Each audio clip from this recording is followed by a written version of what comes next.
By the third night, the room had gone quiet in a way that pressed against her ears, not the peaceful kind of quiet, the kind that waits. Lieutenant Commander Ava Hale counted her breaths because it was the only thing left that belonged to her. 72 hours of pain, questions, and darkness and still. They didn't understand why she hadn't broken. The place where they kept her smelled of damp stone and old metal. A single bulb flickered above, throwing weak light across the floor like it was tired of trying. Ava sat with her back against the wall, wrists bound, shoulders aching in a way that felt older than time. She had learned long ago that pain demanded attention, but it didn't deserve control. They had taken her during a night insertion that went wrong by inches. A misread signal. A shadow that moved too fast. She remembered the sudden weight of hands, the world narrowing, her team's shouts swallowed by distance. She thought she'd never see them again. She was wrong, but not yet. Her captors came in waves. Different voices. Different tactics. Some tried intimidation, others false kindness. They asked for names, locations, codes that could turn the tide of a quiet war. Ava gave them nothing but her name and rank. Over and over. Inside her mind, she walked along a shoreline from childhood. Cold water. Wind cutting her cheeks. Her father's voice reminding her that endurance was not about toughness, it was about purpose. When the body begged, the mind could answer with something stronger. On the second day, exhaustion wrapped around her like a heavy coat.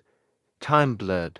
She lost track of hours, then found them again in the rhythm of her heartbeat. Fear visited, but it never stayed. She let it pass through. The way she'd been trained to let waves break and retreat. There was a moment quiet. Terrible when she wondered if silence was the right choice. If giving them something small might spare her team something worse. The moral weight pressed down on her chest, heavier than any restraint. She thought of the faces she'd left behind. Of the promise every SEAL carried without ever saying aloud. No compromise. When they realized she wouldn't bend, frustration replaced confidence. Doors slammed, voices sharpened.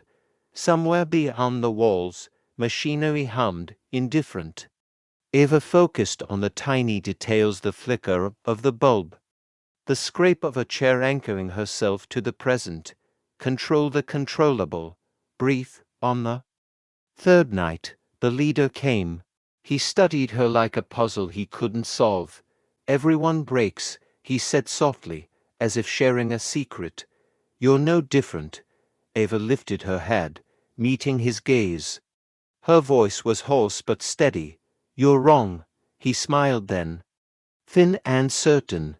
We'll see. What he didn't see was the team already moving. Miles away, beneath a moonless sky, 12 figures cut through the darkness like a single thought. They moved low and fast, boots finding earth without sound. The rescue plan had been rebuilt twice after new intelligence came in. No wasted motion, no raised voices, just hands signaling, breath synchronized. Ava felt it before she heard it. A subtle change in the air, a distant tremor, like thunder choosing its moment. Her pulse quickened not with hope, but readiness. She had trained for this too. Hold on. Stay alive. The first breach happened with terrifying precision. Doors yielded, corridors filled with controlled chaos. The sound was sudden, overwhelming, and then orderly. Ava closed her eyes as footsteps thundered closer, her heart beating in time with them. Contact secured, a voice said. Hands cut her bindings. A familiar grip steadied her shoulder. We've got you, Hale. She opened her eyes to see her team, faces hard and focused. Eyes burning with relief. For the first time in days, she let herself sag just a fraction. They wrapped her in warmth, moving her with care as if she were something precious and unbreakable at the same time. Outside, the night exploded into motion. The team moved like a tide, coordinated, relentless.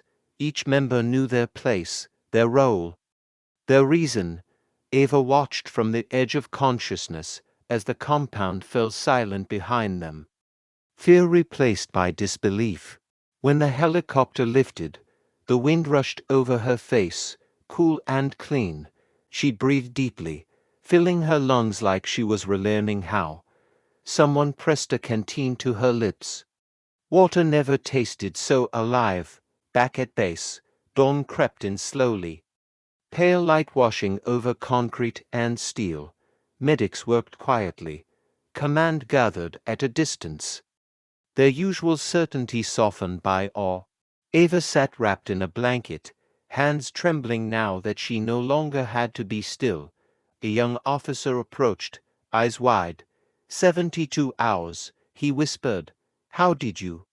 Eva looked past him to the horizon, where the sun was finally winning. I remembered why I was there, she said. And who was counting on me? Double quotes later, when the bass grew quieter and the adrenaline faded, she found herself alone for the first time since it began. The weight of it all settled in. The fear she'd held back, the pain she'd postponed, she let it come, then let it go. Her team joined her one by one. No speeches, no applause, just presence. A hand on her shoulder, a nod that said everything words couldn't. Someone joked softly, trying to break the heaviness. Eva smiled, small but real. Strength, she knew, didn't mean pretending nothing hurt. It meant choosing to stand anyway. Because courage isn't about never feeling pain, it's about refusing to let pain decide who you are. And in the quiet after the storm, as the light filled the room she once thought she'd never leave, Eva understood something simple and true. A Navy SEAL never breaks not because they are unfeeling, but because their purpose is stronger than fear. If this story stayed with you, share where you're watching from and what it made you feel. Subscribe to Whispered Words for more stories of resilience, loyalty, and the quiet strength that carries us through the darkest hours.